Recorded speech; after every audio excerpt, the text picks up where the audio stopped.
from RTO. Welcome to the Sophomore Drome, where 2 albums go in, 1 will come out. And this week we've got like the Battle of American Soft Rock.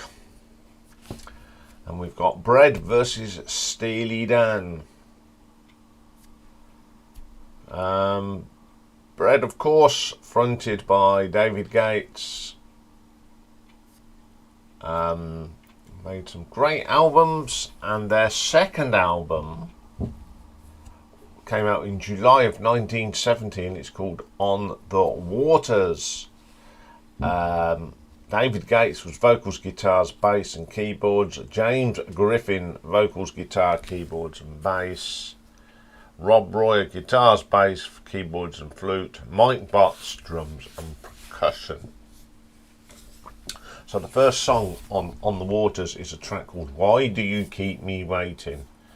It's a nice little rocker to start. There's always a nice little rocker on a Bread album, and this is it. It's got some great guitar work on there.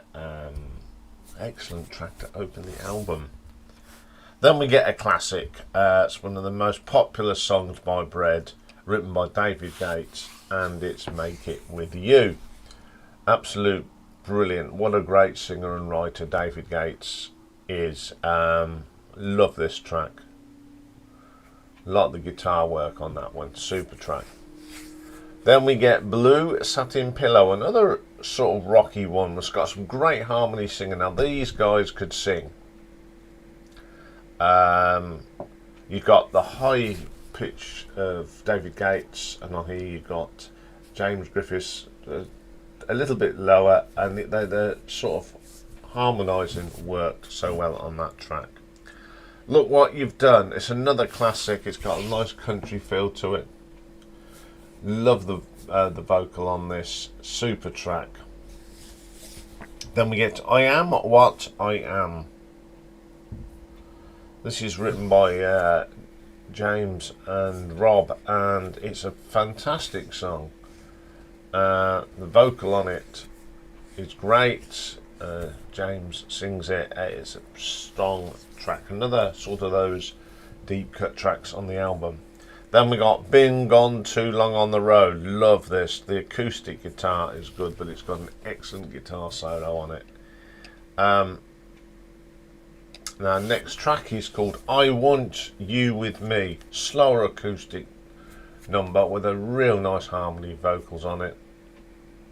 Coming Apart, we've got it's a good track with some nice string arrangements, lovely singing on that as well. Coming Apart is a good song. Easy Love, good solid rock riff on that, nice work on that one. Easy Love, brilliant track. One of my favourites on the album. It's got a nice beat to it, that has. In the Afterglow, lovely vocal from David on that. It's brilliant. Cool on Me, really good vocal. The guitar riff is excellent. It's definitely got that soft rock feel to it. And then the last track is The Other Side of Life. It's got a lovely acoustic sound on it. Excellent track to end the album. I do like this album. I do like playing it. It's got a nice mixture of rocky songs, some nice ballads on it, and it's got the classic Make It With You. But that's what I think of it. What are the critics? Well, there's not been much written about this, but Stephen Thomas Elwin of AllMusic said, of course, this is hardly a rock record, but it's a first-class Californian pop record. One of as blissful as a sunset when it lays back and indecent at the end of the day on the beach when the tone is surprisingly good. Again, didn't make an impression. It sort of made an impression. AllMusic gave it 4 stars, but the Rolling Stone guide gave it only just 1. Didn't chart in the album chart, but Make It With You was a big hit in America, got to number 1, and he's number 4 on the easy listening chart. So we'll have a look at the nuts and bolts of this one. Song quality, these songs are fabulous. Bread's writing was fantastic. Well crafted songs. James Griffin was a great writer. David Gates was a phenomenal writer. So I'm going to give that a 5 out of 5. Production. It's excellent production. Just when the way they get the mix right and the strings right, it's pretty good stuff. So I'm going to give that 4 out of 5. Reception.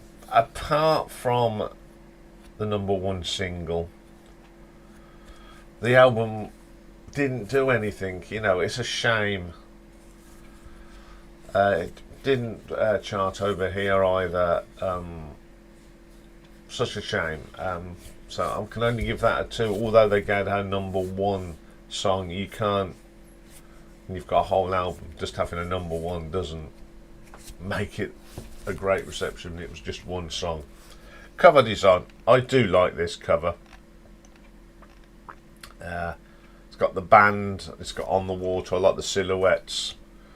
My only criticism, the word bread and On the Waters could have been a bit more brighter, but I'm going to give that a 4 out of 5. So for Bread Out of the Water gives us a total of 15 out of 20. So let's move on to our next contender, Steely Dan. Band formed in 1971 in Annandale, Hudson, New York by Walter Becker and Donald Fagen.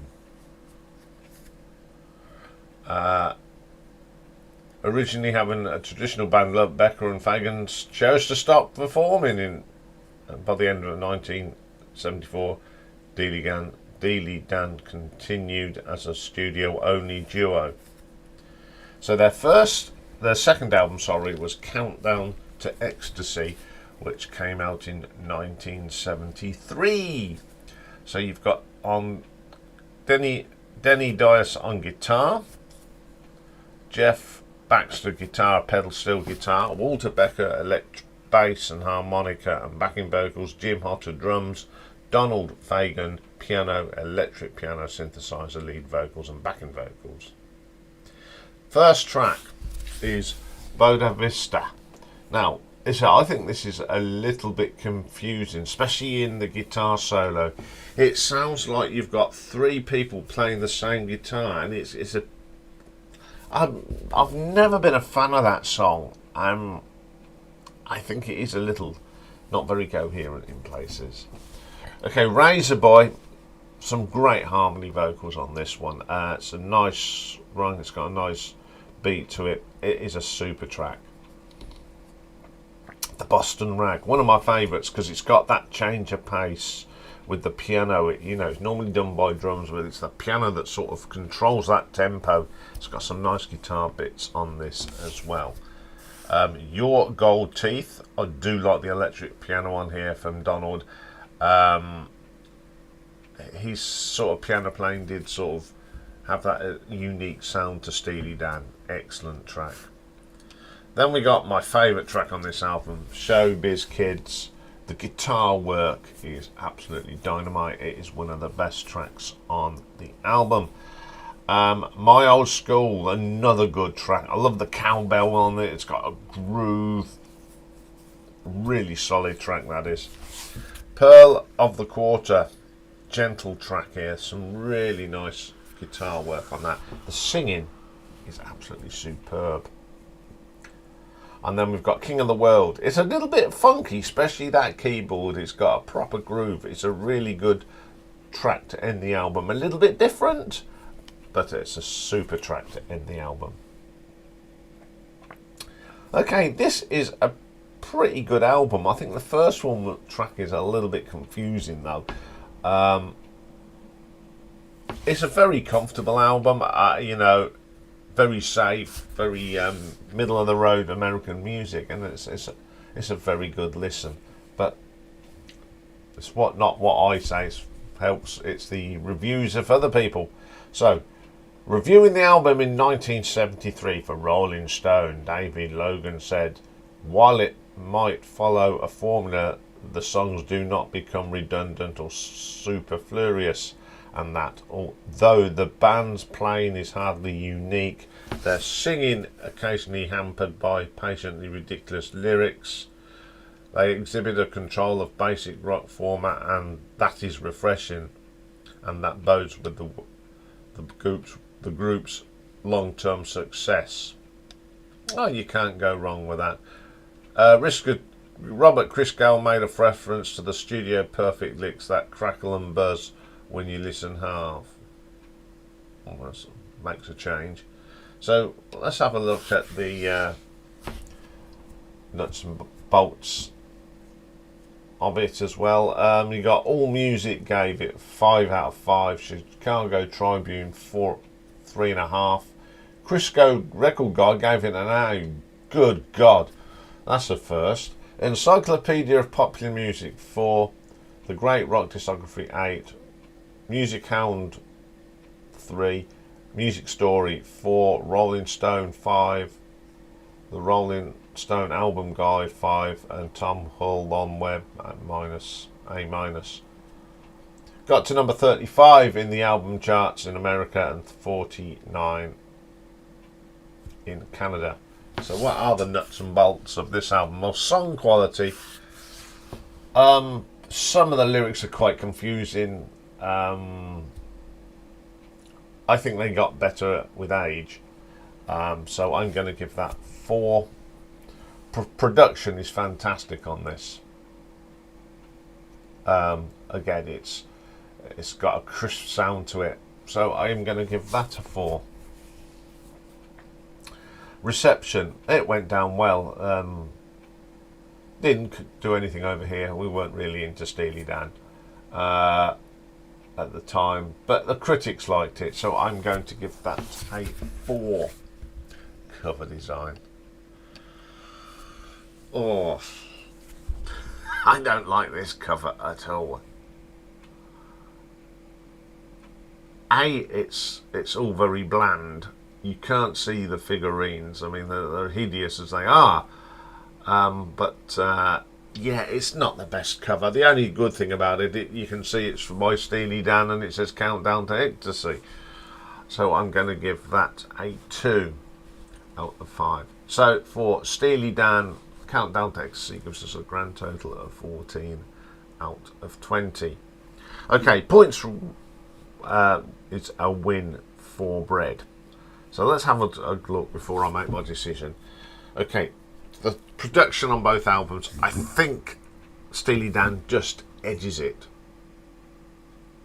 I think it's a little bit more crisper. The quality of songwriting, it goes to Bread.